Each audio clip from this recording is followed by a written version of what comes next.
Saudara-saudaraku yang dikasihi Tuhan Yesus Kristus, semoga saudaraku semua selalu dalam lindungan Tuhan. Senang sekali rasanya dapat menjumpai saudara hari ini dalam acara Santapan Rohani Hosana bersama saya, Penatua Joyce Damidale. Saat ini kita akan belajar sedikit dari firman Tuhan yang dipilih dari Injil Lukas 10 ayat 30 sampai 37. Sebelum kita membaca dan merenungkannya, mari kita berdoa. Ya Allah, Bapa yang Maha Kasih dan yang Maha Murah, terima kasih untuk kehidupan yang Tuhan berikan bagi kami untuk kami nikmati. Terima kasih juga untuk kesempatan yang Tuhan berikan bagi kami untuk kami membaca dan merenungkan firman kebenaran-Mu saat ini. Tuhan, tuntun kami dengan kuasa Roh Kudus-Mu.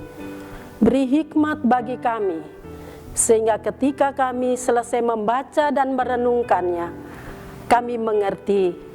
Ketika kami mengerti, kami dapat melakukan dalam kehidupan kami tiap-tiap hari. Dalam Kristus Yesus, firman yang hidup, kami telah datang dan berdoa kepada Bapa di sorga. Amin. Saudaraku yang terkasih dalam Tuhan, beginilah bunyi firman Tuhan dari Injil Lukas 10 ayat 30 sampai 37. Jawab Yesus, adalah seorang yang turun dari Yerusalem ke Yeriko. Ia jatuh ke tangan penyamun-penyamun yang bukan saja merampoknya habis-habisan, tetapi yang juga memukulnya dan yang sesudah itu pergi meninggalkannya setengah mati. Kebetulan ada seorang imam turun melalui jalan itu. Ia melihat orang itu, tetapi ia melewatinya dari seberang jalan. Demikian juga seorang Lewi datang ke tempat itu. Ketika ia melihat orang itu, ia melewatinya dari seberang jalan.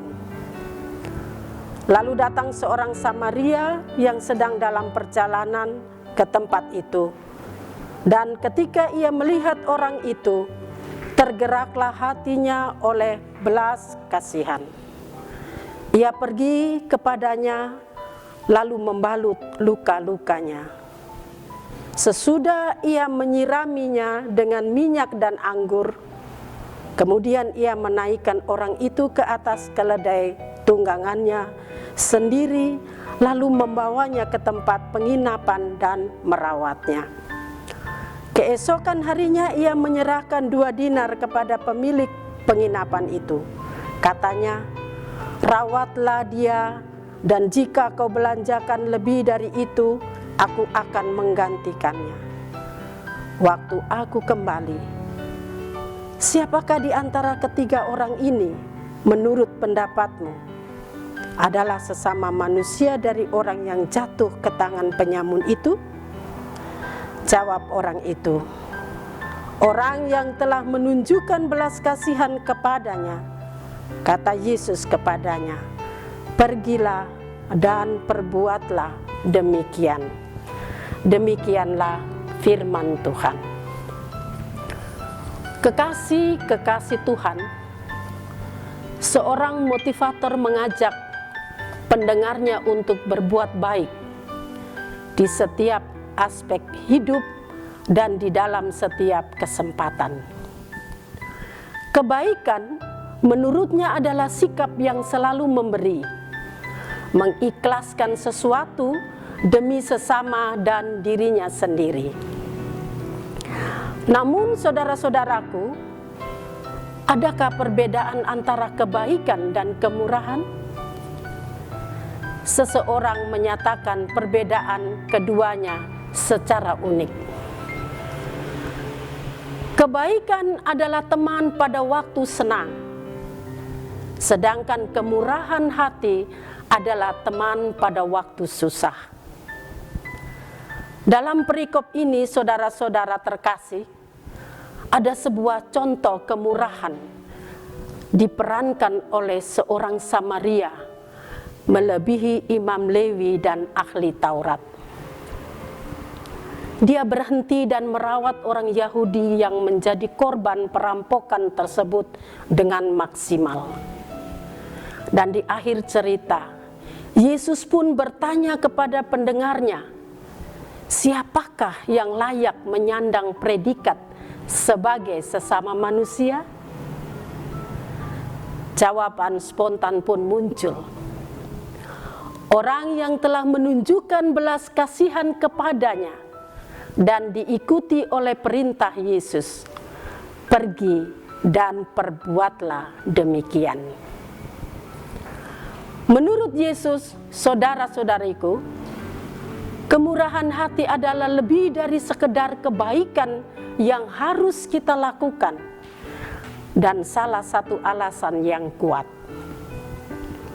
Mengapa kemurahan hati adalah karakter yang wajib dimiliki oleh orang Kristen? Adalah untuk meneladani Allah yang sudah bermurah hati kepada kita. Dan hal itu sekaligus menjadi sebuah tanda akan kemurahan dan kesejatian ibadah kita, serta kehadiran Kristus di dalam kita. Saudara-saudariku yang terkasih, tanpa kemurahan hati, kita bukanlah milik Kristus.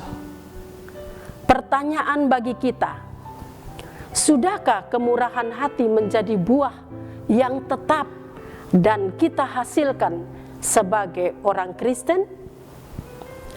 Cara hidup yang penuh kemurahan menunjukkan pemahaman yang cukup tentang anugerah Allah yang berlimpah atas hidup kita. Tuhan Yesus memberkati kita sekalian lewat firman kebenarannya. Amin. Mari kita berdoa. Terima kasih Tuhan atas firman yang kami baca dan kami dengar. Biarlah kami terus belajar di dalam hidup kami, sehingga hidup kami hidup yang menurut kehendak Tuhan, bukan kehendak kami. Oleh karena itu, tuntun kami lewat kuasa Roh Kudus-Mu, sehingga hari-hari kami menunjukkan figur Tuhan ada di dalam kehidupan kami.